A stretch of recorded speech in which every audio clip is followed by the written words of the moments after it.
All right, today we are going to be learning about the distributive property. And the best way I know how to teach the distributive property is to talk about area. So let's say we were to take a look at this rectangle, and I wanted you to find the area, which is the space inside the rectangle, right? So space in here is known as area. And let's say that my rectangle is 8 by 5. You would simply just do 8 times 5, right? 8 times 5 would be 40, and we don't know what units we're talking about, so it would be 40 units squared. Okay, that would be the area of our orange rectangle. But let's say I broke it down and I made this rectangle into different pieces. So we have, let's go with red and yellow. So we'll go with red and yellow, and this piece is our red piece of our rectangle. And then I'm going to draw another piece. We'll use yellow in this one. But the dimensions stay the same. What I mean by the dimensions stay the same is that this total down here is still going to be 8, but I want to break it apart. What I mean by breaking apart is this piece, the whole total was 8, but this was 5 and this was 3. How would you find the area of the red piece or red rectangle only? Well, now hopefully that's obvious. It would be 5 times the 5, right? Because it's 5 by 5. So that would be the 25 units squared. And then to get the piece inside the yellow, now to get the yellow part of the rectangle, we would obviously do 5 times 3. So 5 times 3 would give us 15. And then you would have to do what with 25 and 15? Clearly, we would add those together, and 25 plus 15 would make 40, which is why the area is still 40 units squared. So here's what the distributive property basically looks like. You have a number that's used twice. What I mean by it's used twice, if you notice here, I did 5 times 5, but I also did 5 times 3. The reason being is I technically did this. This is the distributive property in a nutshell. Whatever number or variable or value that's outside the parentheses must be distributed inside the parentheses. So it would be 5 times 5. And then also I have to now add my 5 times my 3. So 5 times 5 again was the 25, and 5 times 3 was 15, and I added the two together to get 40.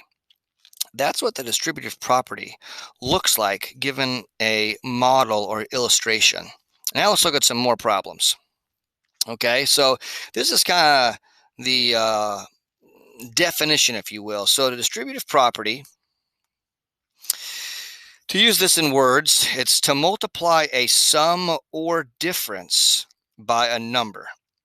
So multiply each term in the sum, and the reason why it's saying in the sum is because you look down here, there's the addition sign, or difference, right? Because down here is the subtraction sign, meaning difference, by the number outside the parentheses, and then you end up simplifying.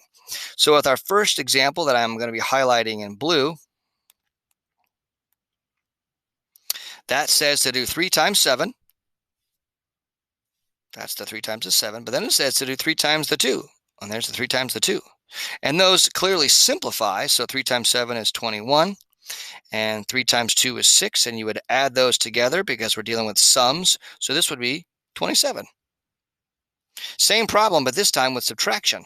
Okay, so instead of it being the sum, we're finding the difference using the distributive property. You have to do 3 times 7, which is why 3 times 7 is right there. And of course, again, that's 21. And then you also have to do 3 times 2. 3 times 2 right there is your 6.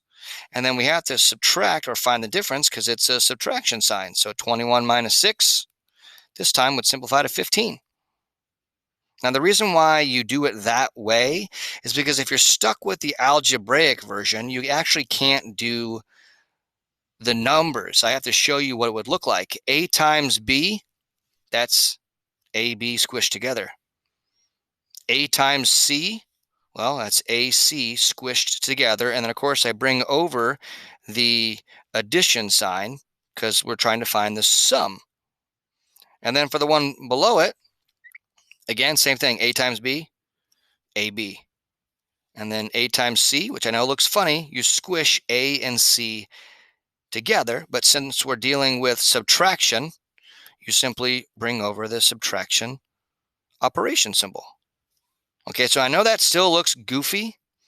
So now we're going to actually start getting into some actual math problems that involve the distributive property. So here's the first one. Use the distributive property to simplify the expression.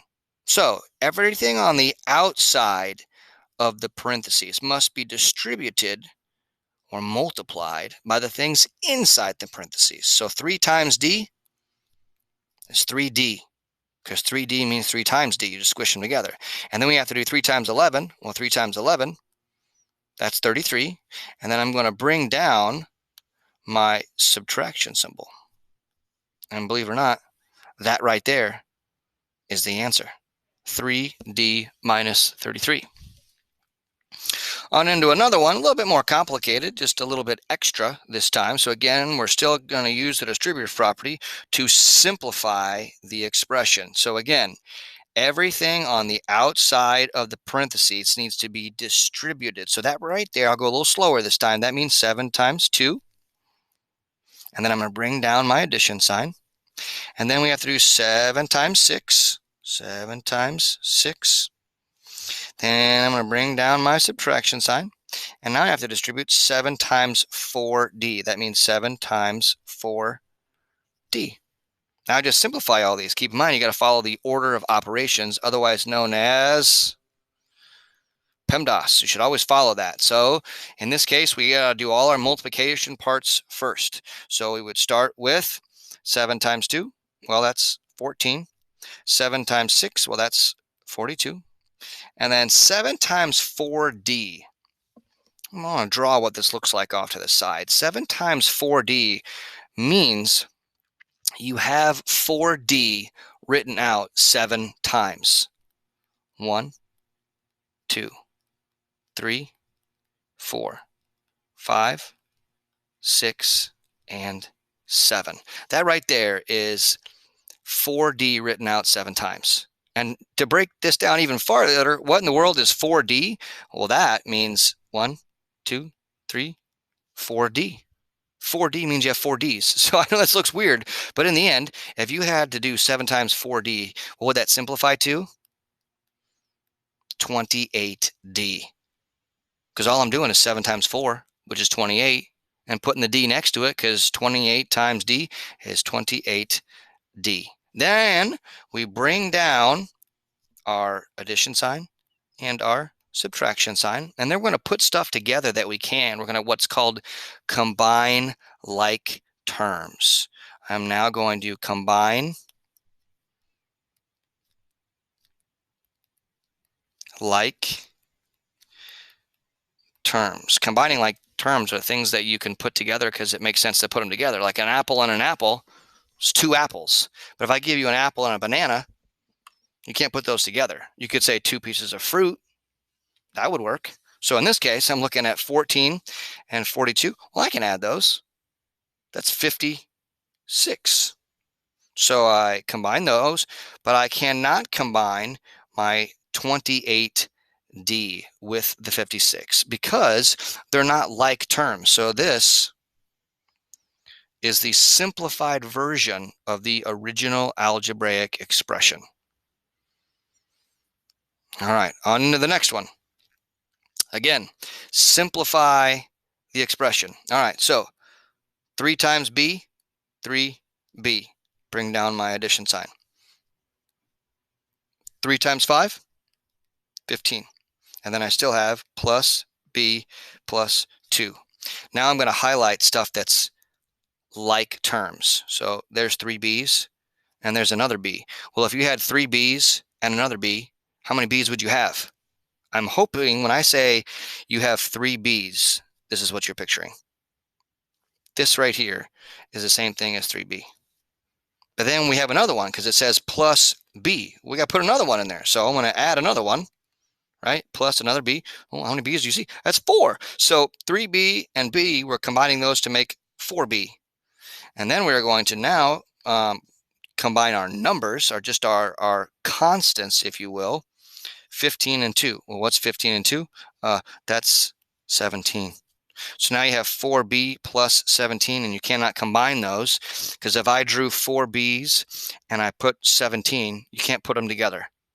It's like an apple and a banana. You can't combine an apple and a banana. You could call it two pieces of fruit, but you can't say two bananas, because one's an apple and one's a banana. So 4b plus 17 goes in that box.